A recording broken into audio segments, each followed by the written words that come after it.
പാവപ്പെട്ടവർക്കും സാധാരണക്കാർക്കും ആശ്രയമാകേണ്ടതാണ് സർക്കാർ ആശുപത്രികൾ. കേരളത്തിൽ കൂണുപോലെ മുളച്ചുപൊന്തുന്ന പ്രൈവറ്റ് മൾട്ടി സ്പെഷ്യാലിറ്റി ആശുപത്രികളിലെ ചികിത്സാ ചെലവ് പലർക്കും താങ്ങാവുന്നതിലും അപ്പുറമാണ്. അപ്പോൾ ഏക ആശ്വാസമായി മാറേണ്ടത് നമ്മുടെ സർക്കാർ മെഡിക്കൽ കോളേജുകളും ആശുപത്രികളും തന്നെയാണ്. പക്ഷേ അവിടങ്ങളിൽ നിന്ന് കുറച്ചു കാലമായി കേൾക്കേണ്ടി വരുന്നത് പരാതികളും പരിവേദനങ്ങളും തന്നെയാണ്. തിരുവനന്തപുരം മെഡിക്കൽ കോളേജിലെ യൂറോളജി വിഭാഗം മേധാവി ഡോക്ടർ ഹാരിസ് ചിറക്കലാണ് ഈ ചർച്ചയ്ക്ക് വഴിതെളിച്ചിരിക്കുന്നത്. ഉപകരണങ്ങളില്ലാത്തത് കാരണം ശസ്ത്രക്രിയകൾ മുടങ്ങുകയാണെന്നാണ് അദ്ദേഹം ചൂണ്ടിക്കാട്ടിയത്. സൂപ്രണ്ട് മുതൽ ആരോഗ്യമന്ത്രി വീണ ജോർജിന്റെ ഓഫീസ് വരെ പല തലങ്ങളിൽ വിവരമറിയിച്ചിട്ടും നടപടിയുണ്ടായില്ല. ഒടുവിൽ ഗത്യന്തരമില്ലാതെ അദ്ദേഹത്തിന് പ്രതികരിക്കേണ്ടി വന്നു. പരസ്യ പ്രതികരണം നടത്തിയതിന് എന്ത് നടപടിയെടുത്താലും പ്രശ്നമില്ലെന്ന് പറഞ്ഞാണ് അദ്ദേഹം നിലവിലെ സാഹചര്യം വ്യക്തമാക്കിയത്. അടിയന്തര സാഹചര്യങ്ങളിൽ പോലും ഉപകരണങ്ങൾക്ക് ഡോക്ടർമാർ എഴുതി നൽകുന്ന ഫയലുകൾ പോലും തീരുമാനമാകാതെ കിടക്കുകയാണ്. ഇരന്നിരന്നു മടുത്തെന്നാണ് നിസ്സഹായനായ ഡോക്ടറുടെ വാക്കുകൾ. സിസ്റ്റത്തിന്റെ പ്രശ്നമാണിതെന്നാണ് ആരോഗ്യമന്ത്രിയുടെ പ്രതികരണം. അപ്പോൾ ആരാണ് ഈ സിസ്റ്റം ഉണ്ടാക്കിയത്? അതിൽ പിഴവുകളുണ്ടെങ്കിൽ അത് ആരാണ് പരിഹരിക്കേണ്ടത്? അതിന്റെ ബാധ്യത ആർക്കാണ്? പരാതി തന്റെ ശ്രദ്ധയിൽപ്പെട്ടില്ല എന്ന് പറഞ്ഞ് മന്ത്രിക്ക് പൂർണ്ണമായും കൈകഴുകാൻ പറ്റുമോ? ശസ്ത്രക്രിയകൾ ഉപകരണങ്ങളില്ലാതെ ഇങ്ങനെ മുടങ്ങുമ്പോൾ അത് ഗുരുതരമായ സാഹചര്യമാണ് എന്ന് വകുപ്പ് മേധാവി തന്നെ ചൂണ്ടിക്കാട്ടുമ്പോൾ സിസ്റ്റത്തിലെ പിഴവെന്ന് മാത്രം പറഞ്ഞാൽ മതിയോ? കഴിഞ്ഞില്ല. സംസ്ഥാനത്തെ മറ്റ് മെഡിക്കൽ കോളേജുകളിലെ സ്ഥിതിയും ആശാവഹമല്ല. ഡോക്ടർമാരുടെയും നഴ്സുമാരുടെയും കുറവും മരുന്ന് ക്ഷാമവും അടിസ്ഥാന സൗകര്യങ്ങളുടെ അപര്യാപ്തതയും എല്ലാം നിരന്തരം കേൾക്കുന്ന പരാതികൾ തന്നെയാണ്. എന്നിട്ടും എന്തുകൊണ്ട് സർക്കാരിന്റെ ശ്രദ്ധ ഇവിടങ്ങളിലേക്ക് എത്തുന്നില്ല? നമ്മുടെ ആരോഗ്യമേഖല പൂർണ്ണമായും ഒരു പരിതാപകരമായ സ്ഥിതിയാണ് എന്നൊന്നുമല്ല പറയുന്നത്. പക്ഷേ ഇത്തരം പ്രശ്നങ്ങൾ പല കോണുകളിൽ നിന്നും ഉയർന്നു കേൾക്കുന്നുണ്ട്. എന്തായാലും ഡോക്ടർ ഹാരിസിന്റെ വെളിപ്പെടുത്തലിൽ ആരോഗ്യവകുപ്പ് ഒരു അന്വേഷണത്തിലേക്ക് കടന്നു കഴിഞ്ഞിട്ടുണ്ട്. വിദഗ്ധ സംഘം ഇന്നിപ്പോൾ മെഡിക്കൽ കോളേജിലെത്തി മൊഴിയെടുപ്പും തെളിവെടുപ്പും ഒക്കെ നടത്തിയിട്ടുണ്ട് എന്ന് തന്നെയാണ് അറിയുന്നത്.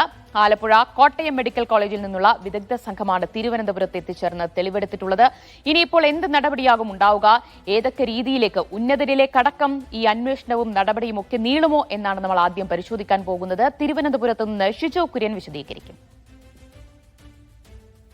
തിരുവനന്തപുരം മെഡിക്കൽ കോളേജിൽ ഉപകരണമില്ലാതെ ശസ്ത്രക്രിയ മുടങ്ങിയെന്നുള്ള യൂറോളജി വിഭാഗം മേധാവി ഡോക്ടർ ഹാരിസ് ചിറക്കലിന്റെ വെളിപ്പെടുത്തലോടുകൂടി ഒരു സമഗ്രമായിട്ടുള്ള അന്വേഷണത്തിലേക്കാണ് ആരോഗ്യവകുപ്പ് നിലവിൽ കടന്നിട്ടുള്ളത്. ആലപ്പുഴ മെഡിക്കൽ കോളേജിലുള്ള ഡോക്ടർമാരുടെ ഒരു 4 അംഗ സംഘമാണ് അന്വേഷണം നടത്തുന്നത്. ഇന്ന് രാവിലെ 10 മണിയോടുകൂടി തിരുവനന്തപുരം മെഡിക്കൽ കോളേജിലെത്തിയ അന്വേഷണ സംഘം വളരെ വിശദമായിട്ട് തിരുവനന്തപുരം മെഡിക്കൽ കോളേജിലുള്ള വിവിധ വകുപ്പ് മേധാവികളുമായിട്ട് ആശയവിനിമയം നടത്തുകയും അവരുടെ പ്രശ്നങ്ങൾ കേൾക്കുകയും ചെയ്തു. ഇതിൽ എടുത്തു കാണേണ്ട ഒരു പ്രധാനപ്പെട്ട കാര്യമെന്ന് പറയുന്നത് എല്ലാ വകുപ്പ് മേധാവികളും പറയുന്ന ഒരു കാര്യം, നിരവധിയായിട്ടുള്ള ഉപകരണങ്ങളുടെ ക്ഷാമം വിവിധ വകുപ്പുകളിൽ നേരിടുന്നുണ്ട്. കഴിഞ്ഞ ദിവസങ്ങളിലടക്കം ഡോക്ടർ ഹാരിസ് പറഞ്ഞൊരു കാര്യമാണ്, യൂറോളജി വിഭാഗത്തിൽ മാത്രമല്ല, അതായത് ഏതാണ്ട് 2 ദിവസം മുമ്പ് യൂറോളജി വിഭാഗത്തിൽ 4 ശസ്ത്രക്രിയകൾ നടത്താൻ തീരുമാനിക്കുന്നു. അതിൽ 3 ശസ്ത്രക്രിയകൾ നടത്തിയതിന് പിന്നാലെ മറ്റൊരു ശസ്ത്രക്രിയ നടത്താനുള്ള ശ്രമത്തിനിടെ ഉപകരണം കേടാകുന്നു. ആ ശസ്ത്രക്രിയ മാറ്റിവെക്കുന്നു. അതിനെ തുടർന്നാണ് ഒരു വൈകാരികമായിട്ടുള്ള കുറിപ്പ് ഡോക്ടർ ഹാരിസ് ഫേസ്ബുക്കിൽ എഴുതിയിടുന്നത്. അത് പിന്നീട് വിവാദമാവുകയും അതേ തുടർന്നുകൊണ്ട് ആരോഗ്യവകുപ്പ് അന്വേഷണം പ്രഖ്യാപിക്കുകയും ചെയ്തത്. ഇതിലെടുത്തു കാണേണ്ട മറ്റൊരു വസ്തുത എന്ന് പറയുന്നത്, ഇതൊരു യൂറോളജി വിഭാഗത്തിൽ മാത്രമുള്ള പ്രശ്നമല്ല. മറ്റ് പല വിഭാഗങ്ങളിലും ഉപകരണമില്ലാത്ത വലിയൊരു പ്രശ്നം നിലനിൽക്കുന്നുണ്ട്. ഇന്നിപ്പോൾ വിദഗ്ധ സംഘം തിരുവനന്തപുരം മെഡിക്കൽ കോളേജ് എത്തിയതിന് പിന്നാലെ DMEയുടെയും പ്രിൻസിപ്പലിന്റെയും ഒക്കെ നേതൃത്വത്തിൽ മറ്റ് പല വകുപ്പ് മേധാവികളുമായിട്ട് സംസാരിക്കുകയും അവരുടെ മൊഴിയടക്കം രേഖപ്പെടുത്തുകയും ചെയ്യുന്ന ഒരു സാഹചര്യമുണ്ടായിരുന്നു. ഇതിനകത്ത് ഇപ്പോഴും താൻ എന്ത് കാര്യമാണോ ഉന്നയിച്ചത് അതിനകത്ത് ഇപ്പോഴും ഉറച്ചു നിൽക്കുകയാണ് ഡോക്ടർ ഹാരിസ്. മറ്റ് പല വകുപ്പ് മേധാവികളും തങ്ങൾക്കും സമാനമായിട്ടുള്ള പ്രശ്നം ഇപ്പോഴും നിലനിൽക്കുന്നുണ്ട്, ഉപകരണത്തിന്റെ ക്ഷാമമുണ്ട് എന്ന് പറയുകയും ചെയ്തിട്ടുണ്ട്. എന്തായാലും ഇതിനകത്ത് തിരുവനന്തപുരം മെഡിക്കൽ കോളേജ് മാത്രമല്ല, മറ്റ് പല മെഡിക്കൽ കോളേജിലും, കോഴിക്കോടായാലും മറ്റ് പലയിടങ്ങളുമുള്ള മെഡിക്കൽ കോളേജുകളിൽ ഉപകരണത്തിന്റെ ക്ഷാമമുണ്ട്. ഇത് പലരും തുറന്നു പറയാൻ മടിക്കുന്നത് ഭയം കൊണ്ടാണ് എന്നുള്ള കാര്യം ഡോക്ടർ ഹാരിസ് കഴിഞ്ഞ ദിവസം പറയുകയും ചെയ്തിരുന്നു. എന്തായാലും സമഗ്രമായിട്ടുള്ള അന്വേഷണം നടത്തി ഒരാഴ്ചയ്ക്കകം റിപ്പോർട്ട് സമർപ്പിക്കണം എന്നുള്ള നിർദ്ദേശമാണ് ആരോഗ്യമന്ത്രി വീണ ജോർജ് നൽകിയത്. അതിന്റെ അടിസ്ഥാനത്തിൽ ആലപ്പുഴ, കോട്ടയം മെഡിക്കൽ കോളേജുകളിൽ നിന്നുള്ള സൂപ്രണ്ടിന്റെയും പ്രിൻസിപ്പലിന്റെയും മറ്റ് പല വകുപ്പ് യൂറോളജി അതുപോലെ തന്നെ നെഫ്രോളജി അടക്കമുള്ള വകുപ്പ് മേധാവികളുടെയും മേൽനോട്ടത്തിൽ അന്വേഷണം നടന്നു വരികയാണ്. ഈ അന്വേഷണ റിപ്പോർട്ട് ഒരാഴ്ചയ്ക്കകം നൽകുകയും ചെയ്യും.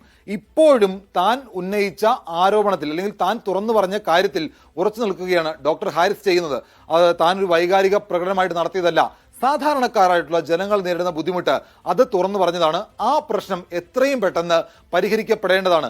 യാചിയും അല്ലെങ്കിൽ പല ആളുകളോടും ഇരന്നും അപേക്ഷിച്ചുമൊക്കെ ചികിത്സ ചെയ്യുന്നത് മടുത്തു, ഇനിയും അങ്ങനെ തുടർന്നു പോകാൻ കഴിയില്ല എന്ന് വളരെ നിസ്സഹായനായിട്ടാണ് ഡോക്ടർ ഹാരിസ് കഴിഞ്ഞ ദിവസം മാധ്യമങ്ങൾക്ക് മുമ്പിൽ പറഞ്ഞത്.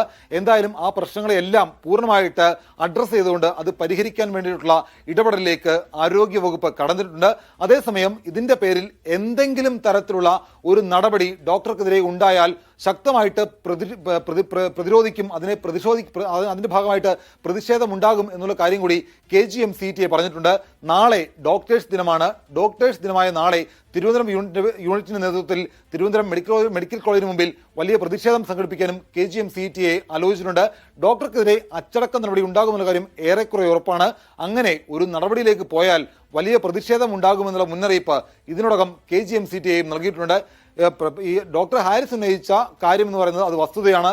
സത്യസന്ധനായിട്ടുള്ള ഡോക്ടറാണ് എന്ന് ആരോഗ്യമന്ത്രി വീണ ജോർജിനെ പറഞ്ഞിട്ടുണ്ട്. പക്ഷേ ആരോഗ്യവകുപ്പിന് കളങ്കമുണ്ടാക്കുന്ന തരത്തിൽ വളരെ പരസ്യമായിട്ട് പ്രതികരണം നടത്തിയതിന്റെ പേരിൽ ഒരുപക്ഷെ അച്ചടക്ക നടപടിക്ക് ഡോക്ടർ ഹാരിസ് വിധേയനായേക്കാം.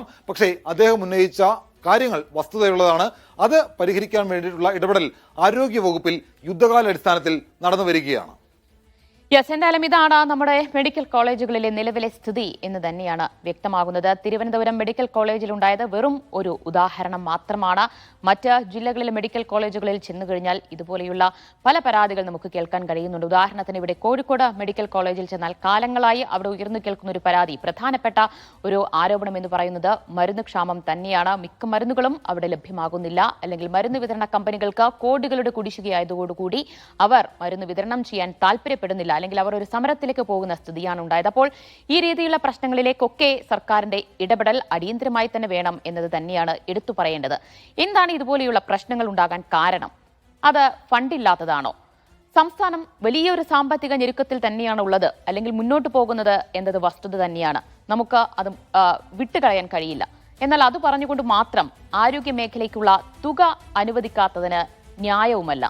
ബജറ്റിൽ വകയിരുത്തിയ തുക പോലും വെട്ടിച്ചുരുക്കേണ്ടി വരുന്നു സർക്കാരിന് എന്നത് തന്നെയാണ് സത്യാവസ്ഥ. അത് വളരെ ഗുരുതരമായ സ്ഥിതിവിശേഷം എന്ന് തന്നെയാണ് നമുക്ക് വ്യക്തമാകുന്നത്. അത് നമുക്ക് ചില കണക്കുകൾ പ്രകാരം ഒരുപക്ഷെ പ്രേക്ഷകർക്ക് വിശദീകരിക്കാൻ കഴിയും. തൃപ്പൂണിത്തുറ MLA ആയ K. ബാബു നിയമസഭയിൽ ചോദിച്ച ചോദ്യത്തിനാണ് രേഖകൾ പ്രകാരമുള്ള മറുപടി ലഭിച്ചിരിക്കുന്നത്. എത്രത്തോളം തുകയിൽ വെട്ടിക്കുറവ്, കഴിഞ്ഞ സാമ്പത്തിക വർഷത്തിൽ ആരോഗ്യ മേഖലയ്ക്ക് അനുവദിച്ച തുകയിൽ എത്രത്തോളം വലിയ കുറവാണ് വന്നിട്ടുള്ളത് എന്നാണ് നമ്മൾ പരിശോധിക്കാൻ പോകുന്നത്. നോക്കാം. 2024-25 മാത്രം വെട്ടിക്കുറച്ചത് 145 കോടിയിലധികം രൂപയാണ് എന്ന് തന്നെയാണ്. പലതരത്തിലുള്ള പദ്ധതികൾ ഉണ്ടായിരുന്നു. പക്ഷേ അതിലെല്ലാം കൂടി നിലവിലെ സാമ്പത്തിക പ്രതിസന്ധി കാരണം തുക വെട്ടിച്ചുരുക്കേണ്ടി വരികയാണ് ചെയ്തത്. നോക്കൂ, മെഡിക്കൽ വിദ്യാഭ്യാസ വകുപ്പിന് വേണ്ടി മാത്രമായി കഴിഞ്ഞ സാമ്പത്തിക വർഷം ബജറ്റിൽ വകയിരുത്തിയത് 400 കോടി രൂപയായിരുന്നു. പക്ഷേ അത് പിന്നീട് ഈ കഴിഞ്ഞ മാർച്ച് ആകുമ്പോഴേക്കും അതിൽ വലിയ രീതിയിലുള്ള വെട്ടിനിരത്തലുണ്ടായി.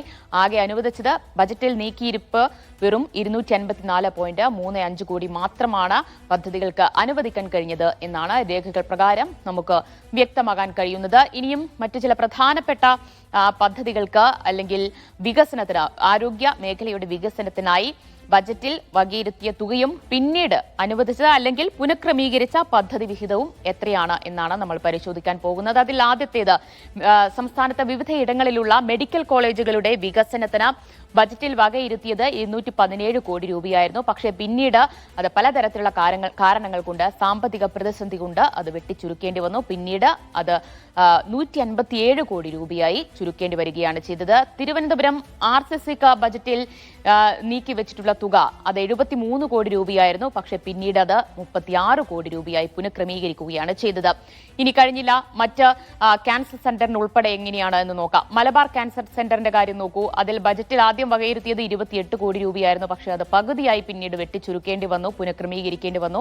14 കോടി രൂപയാണ് പിന്നീട് ബജറ്റിലെ നീക്കിയിരിപ്പ് ഉണ്ടായത്. ഇനി കൊച്ചി ക്യാൻസർ ഗവേഷണ കേന്ദ്രത്തിന് 14.50 കോടി രൂപ ആദ്യം ബജറ്റിൽ വകയിരുത്തി. പക്ഷെ പിന്നീട് അത് 9.30 കോടിയായി പിന്നീട് പുനഃക്രമീകരിക്കേണ്ടി വന്നു. ഇതെല്ലാം നമ്മുടെ സാമ്പത്തിക പ്രതിസന്ധി കാരണം, ഫണ്ടില്ലായ്മ കാരണം, അല്ലെങ്കിൽ ഇത്രയും നീക്കിവെച്ച തുക അനുവദിക്കാൻ കഴിയാത്തത് കൊണ്ടാണ് ഈ രീതിയിലുള്ള വെട്ടിക്കുറയ്ക്കൽ ഉണ്ടായത് എന്ന് തന്നെയാണ്. ഇനി മറ്റു ചില പ്രധാന പദ്ധതികളുടെയും നീക്കിയിരിപ്പ് കൂടി നമുക്ക് പരിശോധിക്കാവുന്നതാണ്. നമുക്ക് ക്യാമറ കുറച്ചുകൂടി ഒന്ന് ക്ലോസിലേക്ക് പോയി കഴിഞ്ഞാൽ അത് ഏതൊക്കെയാണ് എന്ന് നമുക്ക് മനസ്സിലാക്കാൻ കഴിയും.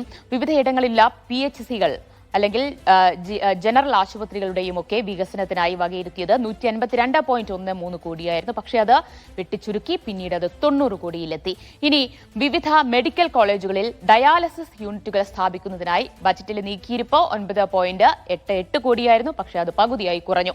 ഇനി ഇന്ത്യൻ ഇൻസ്റ്റിറ്റ്യൂട്ട് ഓഫ് ഡയബറ്റിസിന് 92 ലക്ഷം രൂപയാണ് അവിടെയുള്ള വിവിധ ആവശ്യങ്ങൾക്കായി ബജറ്റിൽ നീക്കിയിരിപ്പുണ്ടായത്. പക്ഷേ അതും പകുതിയോളമായി കുറഞ്ഞു, 46 ലക്ഷമായി പുനഃക്രമീകരിച്ചു.